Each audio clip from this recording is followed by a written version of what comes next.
हम सॉफ्ट थे, हम उदार थे, मगर हमारी उदारता का नाजायज फायदा उठाया गया।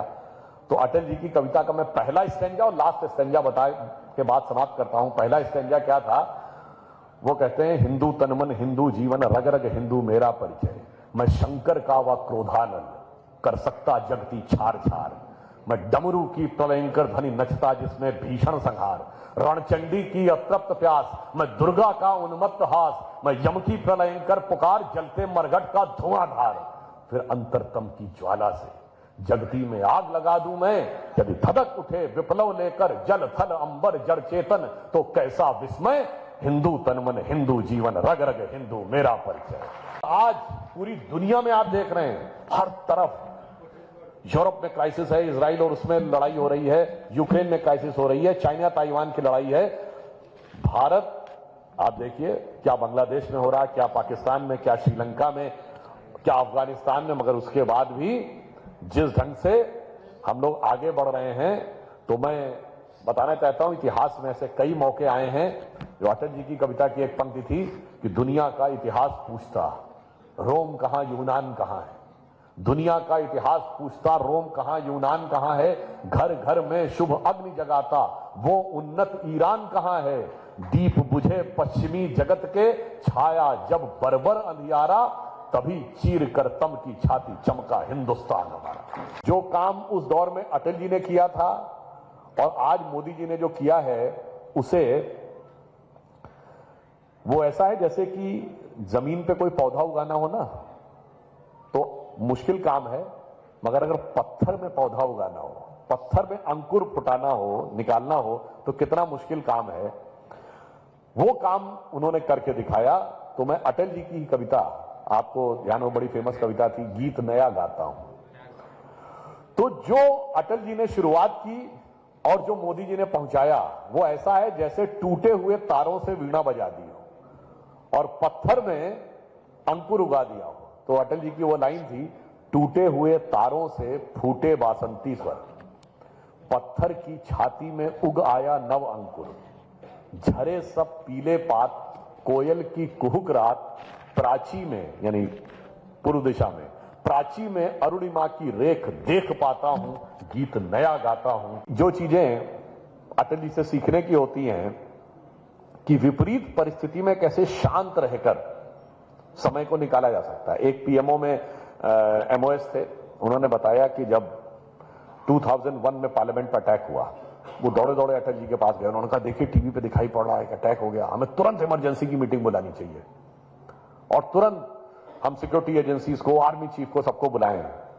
अटल जी ने एकदम शांत भाव से उनसे कहा, देखो इतनी बड़ी घटना हो गई है, पूरा सिस्टम एक्टिवेट हो गया है, पर अगर मैं इस समय सबको बुला लूंगा तो हर व्यक्ति मुझे रिपोर्ट क्या करना है इसके प्रिपरेशन में लग जाएगा, बजाय सिचुएशन को कंट्रोल कैसे करना है। और मैं ऐसा नहीं कि मैं सिक्योरिटी का सबसे बड़ा एक्सपर्ट हूं। Let them do their work, after they finish their work then we will get the final report from them.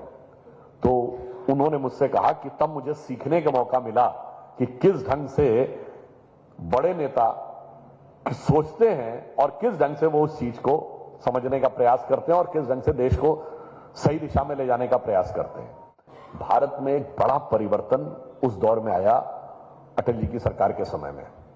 वो क्या चेंज आया? आज अगर आप देखें, बहुत से लोग कहते हैं, लोग भूल जाते हैं, राम मंदिर का निर्माण हुआ मोदी जी की सरकार के समय में। लोग कहते हैं अटल जी के समय में राम मंदिर का निर्माण के लिए तो कोई काम नहीं हुआ। लोग फैक्ट भूल जाते हैं। मैं फैक्ट बताना चाहता हूं।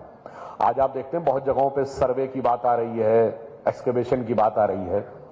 राम मंदिर के विषय में 1976 में आर्कियोलॉजिकल सर्वे ऑफ इंडिया ने रूटीन एक्सकवेशन किया अयोध्या में और नीचे 8-10 खंबे निकल आए। और यह बात उस आर्कियोलॉजिकल सर्वे के एक्सकवेशन को जो लीड कर रहे थे के मोहम्मद, उन्होंने अपनी किताब में लिखी है कि कम्युनिस्ट हिस्टोरियंस के प्रेशर में इंदिरा गांधी जी की गवर्नमेंट ने उसको रुकवा दिया कि भाई नीचे सबूत निकलना है तो इट विल। और इतना ही नहीं, when Ram temple movement started they have brought a ban from court कि देयर विल नो एक्सकवेशन, कोई खुदाई नहीं होगी।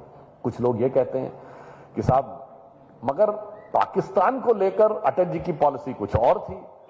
और मोदी जी अलग पॉलिसी में। हमने कहा क्या अलग थी? मुझसे टीवी डिबेट में ही पूछा लोगों ने। तो कहा अटल जी तो कहते थे कि आप दोस्त बदल सकते हैं, पड़ोसी नहीं बदल सकते। तो मैंने कहा कि मोदी जी ने भी तो उसी को आगे बढ़ाया है। उन्होंने कहा कैसे? मैंने कहा अटल जी ये कहते थे कि आप दोस्त बदल सकते हैं, पड़ोसी नहीं बदल सकते। तो मोदी जी ने भी कहा हां हम दोस्त बदल सकते हैं, पड़ोसी बदल नहीं सकते, पर पड़ोसी को हैसियत में तो रख सकते हैं।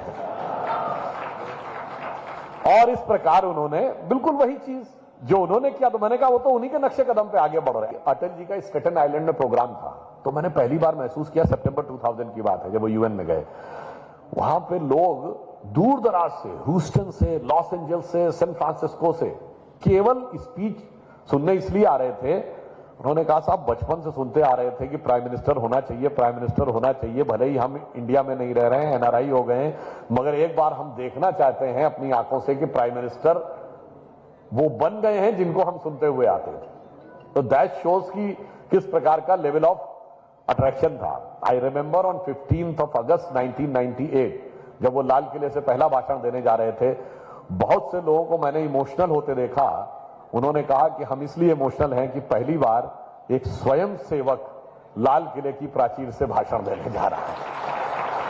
तो एक बार क्या हुआ कि इंदिरा गांधी जी प्राइम मिनिस्टर थी और उन्होंने बीजेपी, उस समय जनसंघ था, उसको क्रिटिसाइज करते हुए कहा अटल जी की तरफ कि आप लोग में मुझे हिटलर नजर आता है। तो इन्होंने आपत्ति की कि मुझ में हिटलर क्यों नजर आता है? तो उन्होंने कहा कि आप हिटलर की तरह हाथ उठा उठा कर भाषण देते हैं। तो जब अटल जी बोलने खड़े हुए तो उन्होंने कहा माननीय प्रधानमंत्री महोदया को इस बात पे आपत्ति थी कि मैं हाथ उठा उठा कर सदन में भाषण देता हूं। मैं उनसे पूछना चाहता हूं कोई एक ऐसा नेता बता दीजिए जो टांग उठा उठा कर भाषण देता हो। और इसके बाद जो एक वातावरण था जो बहुत एग्रेशन में था, वो सारा उसमें बदल गया। इंदिरा जी ने कहा कि आप लोग के अंदर वो क्षमता नहीं है कि आंख में आंख मिलाकर बात कर सकें। अब अटल जी ने बड़े ही सटल वे में एक कटाक्ष किया। उन्होंने कहा माननीय प्रधानमंत्री जी कह रही हैं कि हम आंख में आंख मिलाकर बात नहीं कर सकते। ये सच है कि हम उनसे आंख में आंख मिलाकर बात करने का साहस नहीं कर सकते, क्योंकि आंख मिलाने के बाद हमें आंख हटाने में बड़ा जोर पड़ेगा, इसलिए हम आंख में आंख मिलाकर बात नहीं कर सकते। किसी पॉलिटिकल लीडर को कैसे मैच्योरिटी से हैंडल करना चाहिए किसी सिचुएशन को, और कहां पे मैसेज देना चाहिए। I would like to give you 2 examples. After firing in Ayodhya in 1990, 91 का इलेक्शन हुआ जिसमें नरसिम्हा राव जी प्राइम मिनिस्टर बने थे। At the time there was a simultaneous election in UP, Vidhan Sabha and Lok Sabha both, because Vidhan Sabha was also dissolved।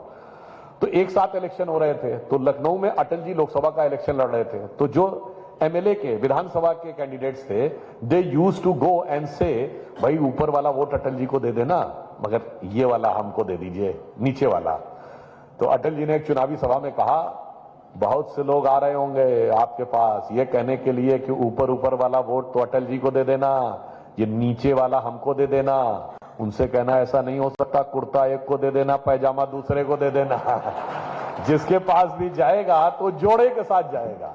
Swami Vivekananda 1903 में उनका देहांत हुआ। 1902 में वो अमरनाथ की यात्रा पे गए और उन्होंने कहा लौट के आने के बाद कि मैंने देखा है कि भारत माता दिव्य आभा से युक्त होकर प्राचीन शक्ति के साथ संपूर्ण विश्व का मार्गदर्शन करने के लिए पुनः सिंहासनारूढ़ होने जा रही है, और वो समय सिर्फ 1 शताब्दी दूर है।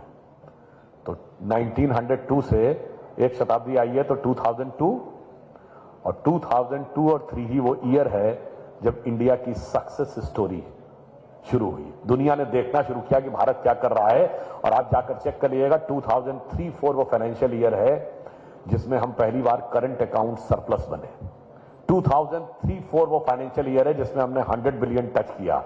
2003 और 4 वो फाइनेंशियल ईयर है जिसके 3rd क्वार्टर में हमने 10.5% की ग्रोथ रेट अटेन की। चाहे एक ही क्वार्टर के लिए सही, हमने double digit growth rate attain की। उस समय हम चाइना से आगे थे फॉर 1 क्वार्टर।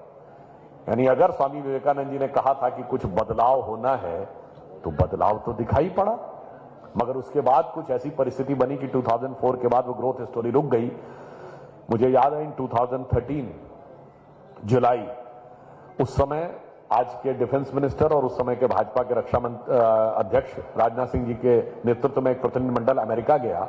अमेरिका में बड़े बड़े think tanks, chairman of the committees, लोगों से हम लोग मिल रहे थे। तो वो लोग जानते क्या कर रहे थे?